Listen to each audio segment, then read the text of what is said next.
never. Showtime. Now, when did that name come about? Was that before you got there, or when Magic got there? No. That was that Showtime developed like in '81, and it was kind of like our battle cry. Yeah. Right. And T.O., you know, when things get tough in the huddle and something like that, somebody got to say something.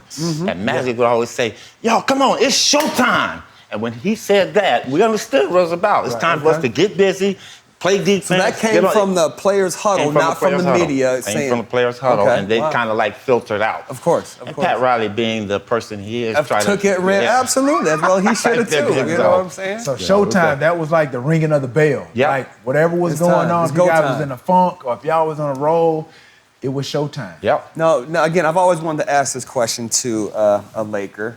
How much did that crowd play into you guys' energy? Because as we see it on TV and we see it wasn't like that in NBA arenas in the 80s. It just wasn't. But LA was different at that time. I mean, it was like it was lights, a rock concert. Literally, it was like you guys were a living movie.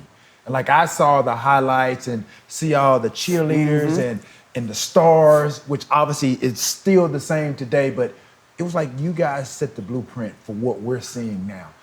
You know, you gotta, and one thing, the one luxury I have as a former NBA player, I've only played for one owner.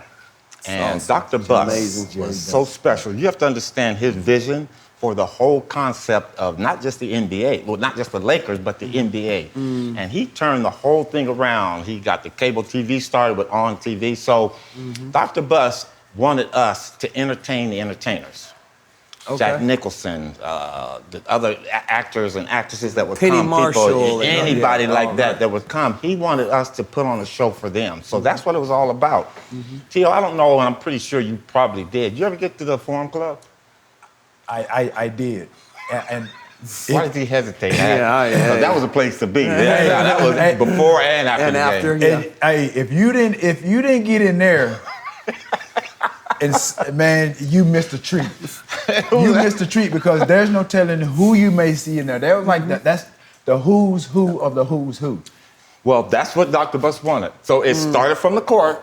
Well, it started from up there, went down to the court, and then went back up there. It's like kind of like in the 80s, Studio 54. Right. Everybody used to, want to get to Studio 54. I never got a chance to go there because I wasn't on the elite crowd. Right. So, but that's what it was all about. That whole atmosphere was about excitement, entertainment, energy, and yes, we did feed off, to say, we fed off of that energy that was there, and that's what it was all about. Right. Just play basketball, play Showtime basketball, and win. Right. What can you tell us? Like we got kids that never saw you play, but they can Google and see the history of the Los Angeles Lakers. Let our viewers know, like, what is it like to be a star player with the Los Angeles Lakers? I mean, you guys while they're winning championships. Yeah, right? While you're winning championships, because that everybody doesn't get to experience that. Right. I mean, there's so many players that play the game, and they barely even sniff the playoffs.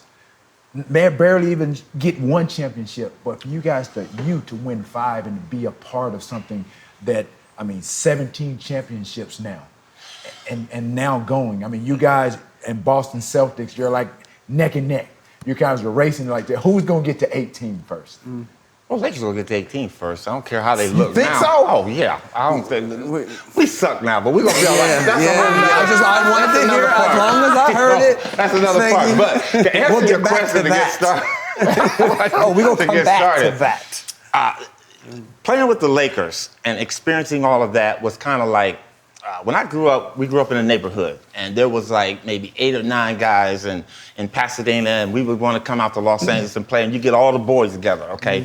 And you would come over here and play or go there to play, you go to the gym, and it was like we were brothers. We knew what we were going to do because we had been around each other so much. So to actually play that, and the one thing I always say that probably the best advantage that I've ever had and the luxury of my career is I saw James Worthy and Magic Johnson come into this league as pretty good college players. But I seen them lead this league as Hall of Fame players. So I saw the work they put in every single night. I saw the practice that they went through. I saw the things that they did. So for me to be part of that and to learn, I think that us playing against each other helped everybody individually.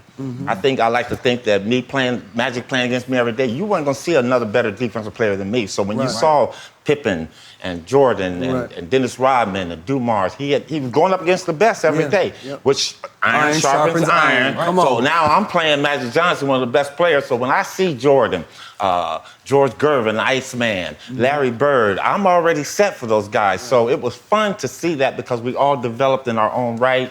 And again, you're not going to throw Kareem out of the book because you see one of the greatest players to ever play the game.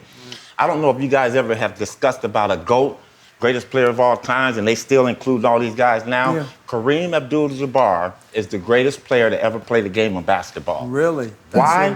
He had an unstoppable shot, and as a GOAT, if you're going to stop LeBron, Kobe, or Michael Jordan, what do? You double and triple team them. You make them throw the ball. You can't double team Kareem. You can't double team Kareem enjoyed the triple team, man, because you know what? He was such a great passer, and he had a shot that was unblockable and unstoppable.